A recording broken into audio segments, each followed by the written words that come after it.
Hey there. Welcome back to English in Fluency. I'm Alex, and honestly, I'm really glad you clicked on this one today, because what we're going to work on is something that trips up even people who've been learning English for years.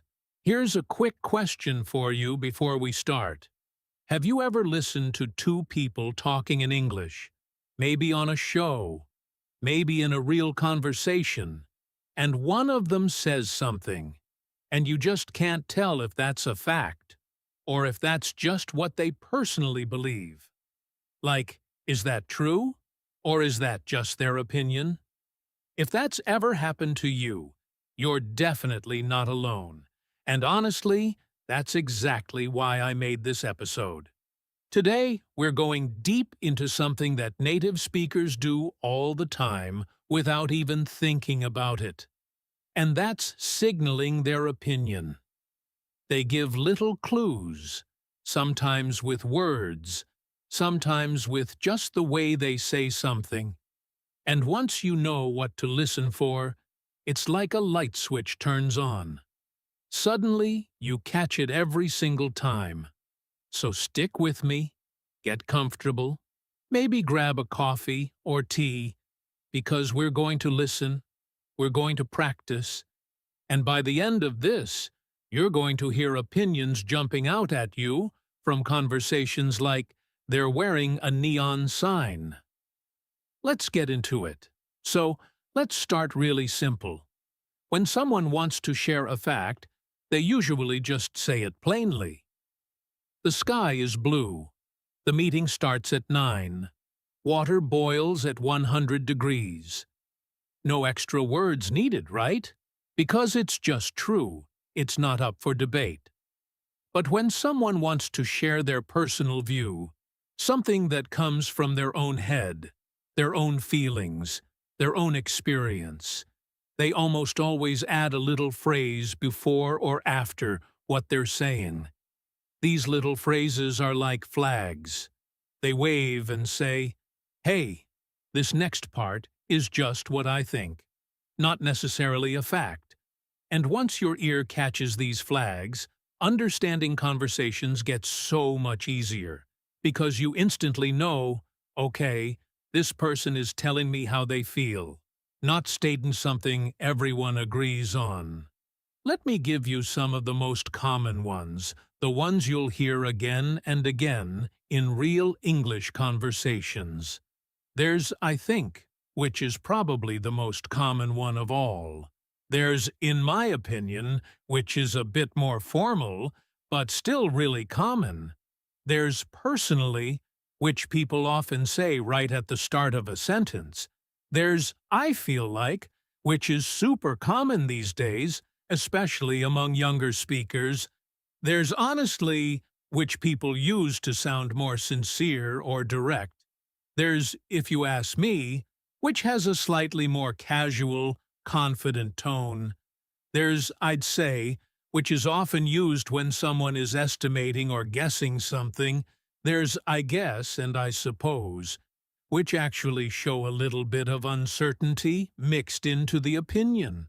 And there's "from my point of view," or "the way I see it," which are a little more thoughtful, a little more reflective sounding. Now, I know that's a lot to take in all at once, so don't worry about memorizing this list right now. Instead, let's actually hear these phrases being used, because hearing them in a real conversation is going to help you way more than just reading a list ever could.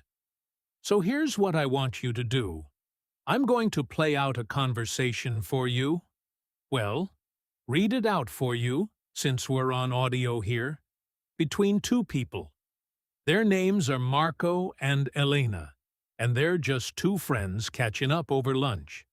I want you to really focus, and every single time you hear one of those opinion phrases, just notice it in your head. You don't have to say anything out loud yet. Just notice. Ready? Here we go.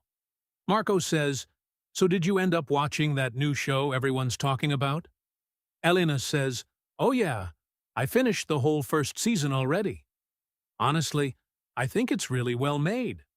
Marco says, Really? I heard mixed things about it. Elena says, Well, personally, I loved the characters, but if you ask me, the story got a bit slow in the middle episodes. Marco says, Huh, interesting. I was thinking about starting it this weekend. Elena says, I'd say go for it, but don't expect too much from episode 5. That one was kind of boring, in my opinion. Okay, pause right there for a second. Did you catch them? Let's count together. Elena said honestly, I think it's really well made. That's 2 signals stacked together. Honestly and I think. Then she said personally, I love the characters. Then if you ask me, the story got a bit slow. Then I'd say go for it. And finally, in my opinion, that one was kind of boring. That's 5 opinion signals in one short conversation. 5. And notice something important here. Marco never really gave his opinion directly in this bit. He was mostly just asking questions and reacting. So all the personal views actually came from Elena. This is such a useful skill. Being able to tell who in a conversation is actually sharing their opinion and who is just listening or reacting. Now here's something really important that I want you to really absorb, because this is where a lot of learners get stuck. It's not only the words that signal an opinion, it's also how someone says it. Their voice changes a little. When people give a fact, their voice tends to stay flat and steady. But when people share an opinion, especially a strong one, you'll often hear their voice go up slightly, or they might pause right before the opinion word, almost like they're taking a small breath to prepare you for what's coming. Try saying this out loud yourself later, just for fun. Say, the store closes at 6. Now say, honestly, I think the store should stay open later. Do you feel the difference? The second one has more energy in the voice, more emotion, because it's personal. It matters to the person saying it. Let's bring in another conversation now, because repetition really is the secret weapon when you're building a listening skill like this one. This time we've got 2 new people, Sophia and Daniel, and they're talking about their neighborhood, specifically about a new restaurant that just opened nearby. Listen carefully again, and this time, try to guess before I tell you. How many opinion signals do you think you'll hear? Daniel says, Hey, have you tried that new restaurant on Baker Street yet? Sophia says, Yeah, I went there last week with my sister. Daniel says, And? What did you think? Sophia says, Well, to be honest, I wasn't super impressed. The food was okay, but I feel like the prices were way too high for what you actually get. Daniel says, Oh, really? Everyone on social media is saying it's amazing. Sophia says, I mean, maybe I just went on a bad night, but from my point of view, there are way better places around here for half the price. Daniel says, Now I'm not sure if I want to try it anymore. Sophia says, Honestly, I'd wait a few weeks, let the hype die down, and see what people say later. All right, let's break that one down together. Sophia said, To be honest, I wasn't super impressed. Then she said, I feel like the prices were way too high.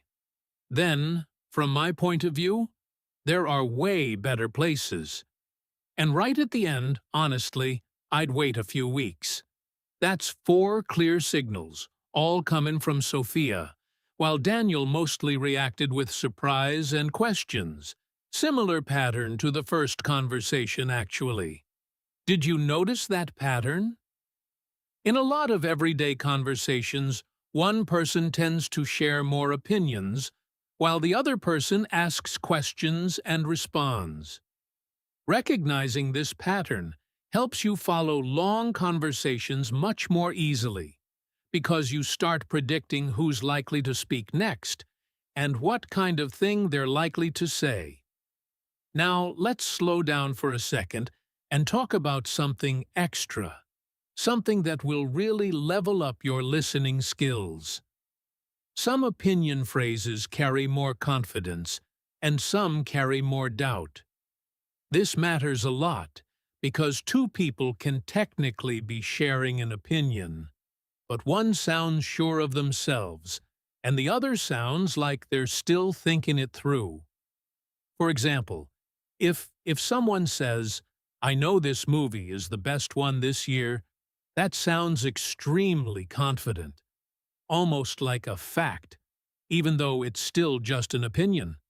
But if someone says, "I guess this movie is pretty good," or "I suppose it's all right," that sounds much less certain, much softer. Same idea, opinion, but completely different energy and confidence level. Learning to hear this difference helps you understand not just what someone thinks, but how strongly they believe it. And that's a really important part of understanding real human communication. Not just the words, but the feeling behind them.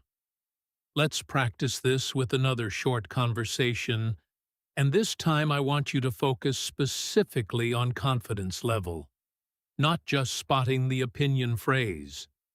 Our characters this time are Priya and Thomas, and they're chatting about whether their team is going to win an upcoming match.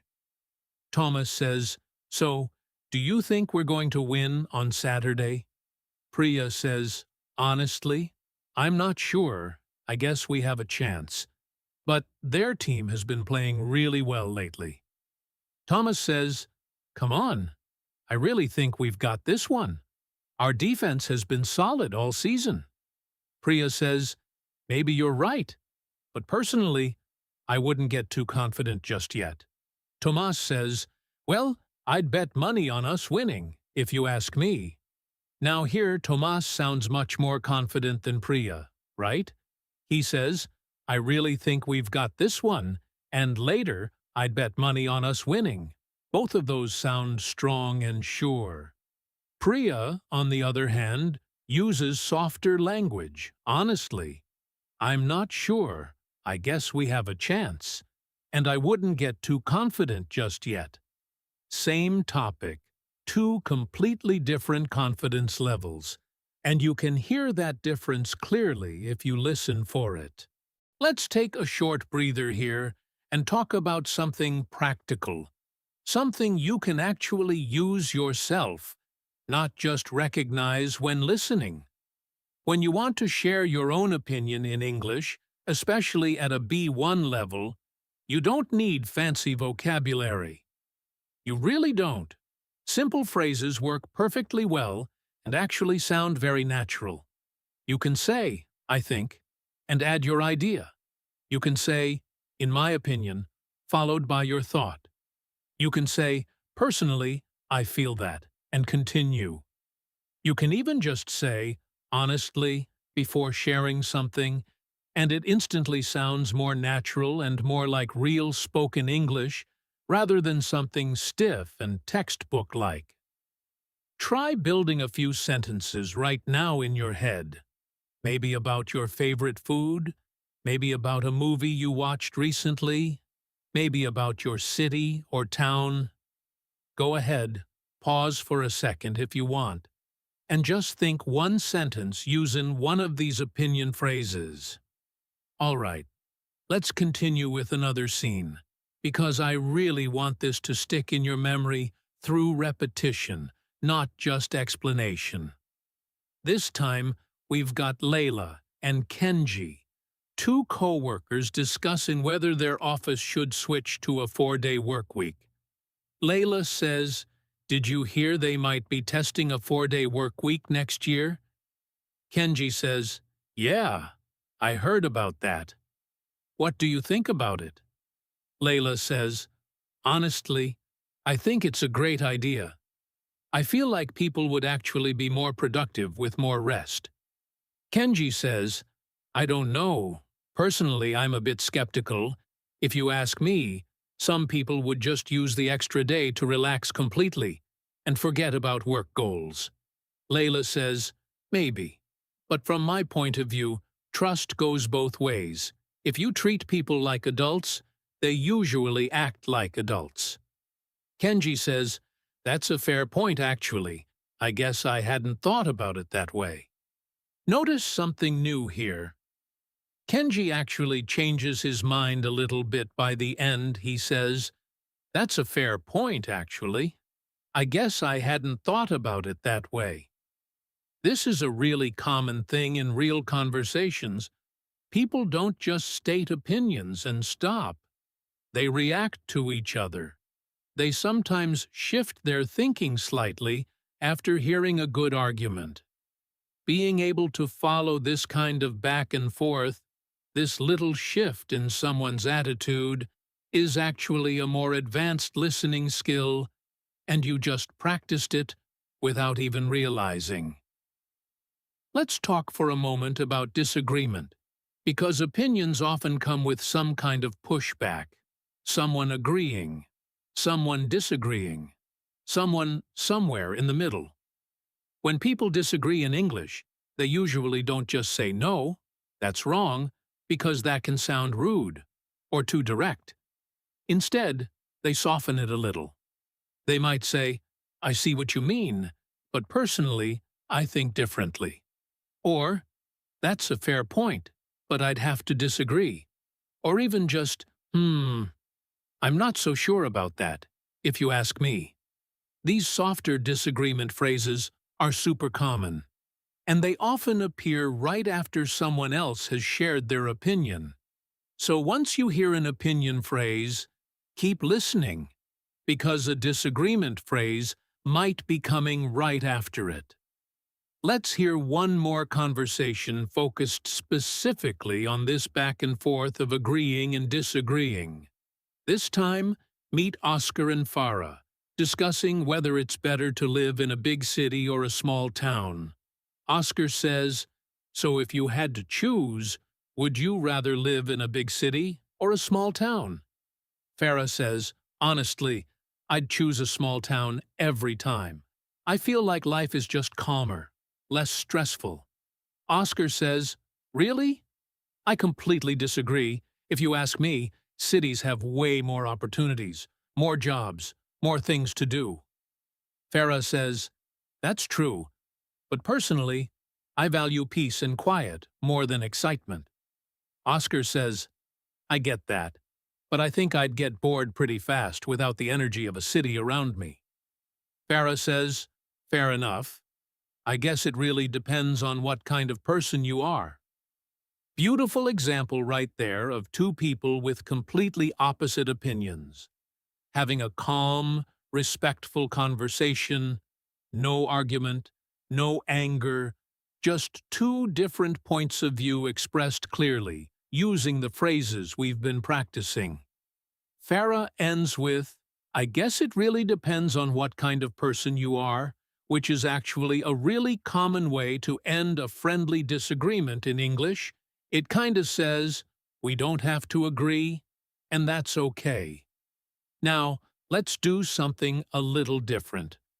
I want to give you a short listening challenge, just a little test to see how well you're catching these signals now.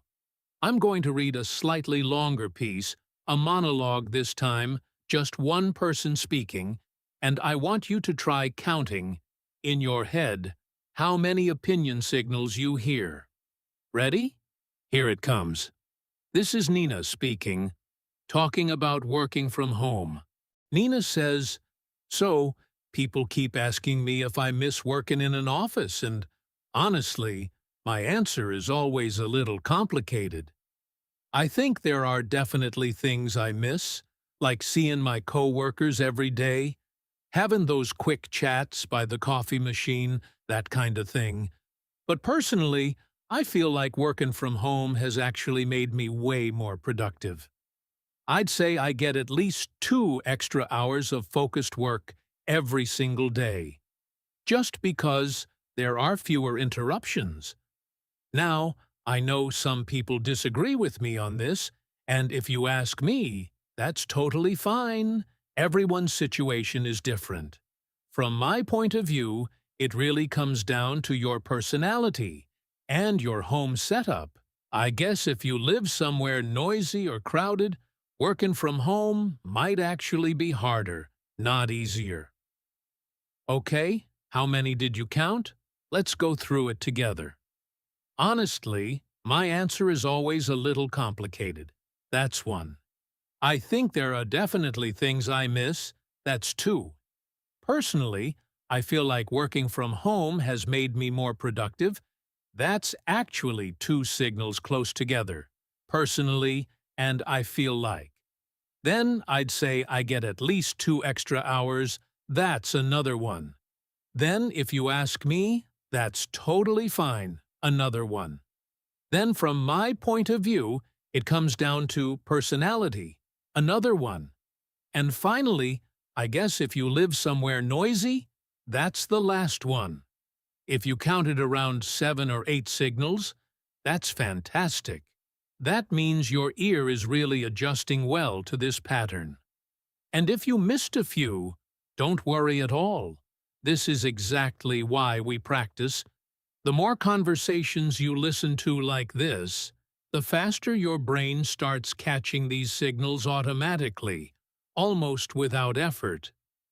Let's talk briefly about something that confuses a lot of learners, and that's the difference between someone stating a fact with confidence and someone stating an opinion with confidence, because sometimes they can sound almost the same on the surface.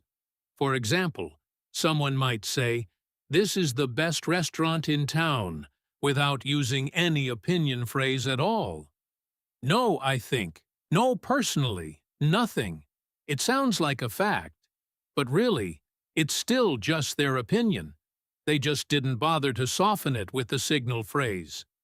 This happens a lot in casual, relaxed conversations between close friends, where people feel comfortable just stating their opinions boldly, without any extra cushioning words. So here's a helpful tip.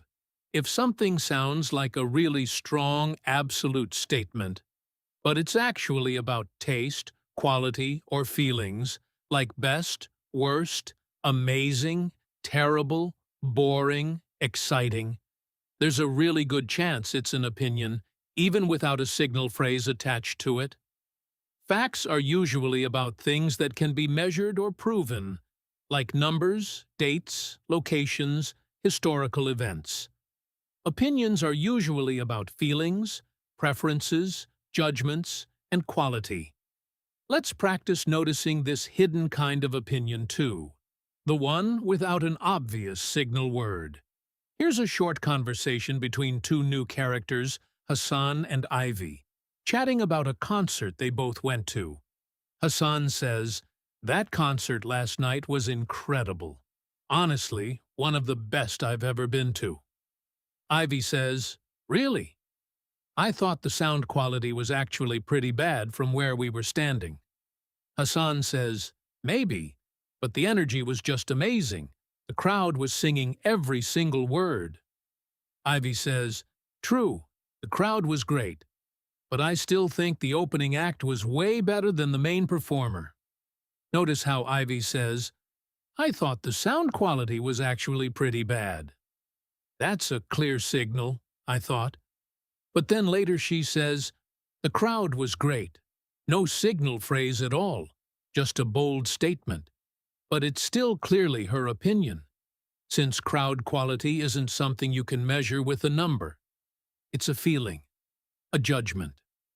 Same with Hassan saying the energy was just amazing, no signal phrase, but obviously his personal view. This is exactly the kind of pattern that becomes second nature the more you listen actively like this. All right, let's bring in one final extended conversation before we wrap things up, because I want to give your ears one more good workout, combining everything we've talked about today: clear opinion phrases, confidence levels, disagreement, and even opinions without obvious signal words. This time, we're following Rosa and Malik, two roommates deciding what to do this weekend. Malik says, "So what should we do this weekend? Any ideas?" Rosa says, "Honestly, I think we should just relax at home. I've had such a busy week." Malik says, "Come on. Personally, I feel like we should get out of the house. Maybe go hiking or something." Rosa says, "Hiking sounds exhausting. If you ask me, staying in with a good movie sounds way better right now." Malik says, "I guess we could do both. Hiking Saturday morning, movie Saturday night." Rosa says, "Actually, that's not a bad idea. I'd say, let's try that plan." Malik says, "Great. And honestly, I think fresh air might do us both some good after this week." Rosa says, "Fair enough. From my point of view, a little bit of both sounds perfect, actually." Let's quickly go through the signals one more time together. Honestly, I think we should relax. Personally, I feel like we should get out. If you ask me, staying in sounds better. I guess we could do both. I'd say, let's try that plan. Honestly, I think fresh air would do us good. And, from my point of view, a little of both sounds perfect. That's 7 signals in one natural, flowing conversation between two friends figuring out their weekend plans. And notice how it ends. Not with one person winning the argument, but with a compromise, both people adjusting their opinion slightly to meet in the middle. Which, honestly, is how most real conversations actually go. So, let's recap everything we covered today, nice and simply, because repetition really helps information stick. Opinions in English are usually signaled with certain phrases. Things like, "I think," "in my opinion," "personally," "I feel like," "honestly," "if you ask me, I'd say," "I guess," "I suppose," "from my point of view," and "the way I see it." These phrases act like little flags, telling your ear, "Hey, pay attention. This next part is personal, not a universal fact." Confidence levels change how strong an opinion sounds. Some words like "I know" or "I'm certain" sound very confident, while words like "I guess" or maybe sound softer and less sure. Disagreement in English is usually gentle and polite. People soften their pushback with phrases like, "I see what you mean, but," or "That's fair, but personally." And sometimes, opinions come without any signal phrase at all, especially in casual conversations between people who know each other well. So pay attention to words describing quality, feelings, or judgment, because those often reveal an opinion even without an obvious flag word attached. Here's something I really want you to try this week, a simple homework task, and I promise it's actually kind of fun. Next time you watch a show, a movie, or even a video in English, just pick a 5-minute section and try counting how many opinion signals you catch. Keep a little tally if you want, on paper or just in your head. You'll be amazed at how quickly this becomes automatic once you start actively listening for it, rather than just letting the words wash over you passively. And listen, I really do mean this. If this episode helped you even a little bit today, even if it just made one small idea click in your head, that honestly means everything to me, and it would mean the world if you hit that subscribe button, because I've got so many more episodes like this planned, ones that focus on the real, natural way English actually gets spoken. Not the stiff textbook version, but the way real people actually talk to each other, with all its hesitations, opinions, disagreements, and personality. Drop a comment below, too.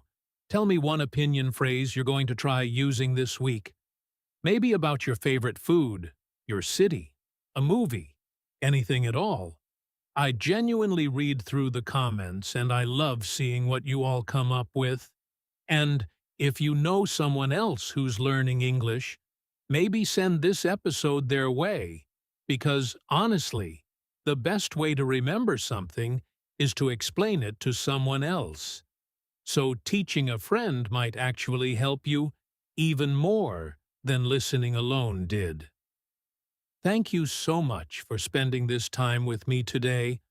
I really appreciate you being here, and I'll see you in the next episode, where we're going to dig into another everyday listening skill that's going to make real English conversations feel just a little bit easier, a little bit clearer, and honestly, a lot more fun to follow.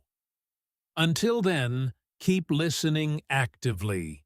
Keep noticing those little signals, and I'll catch you next time. Take care. Bye for now.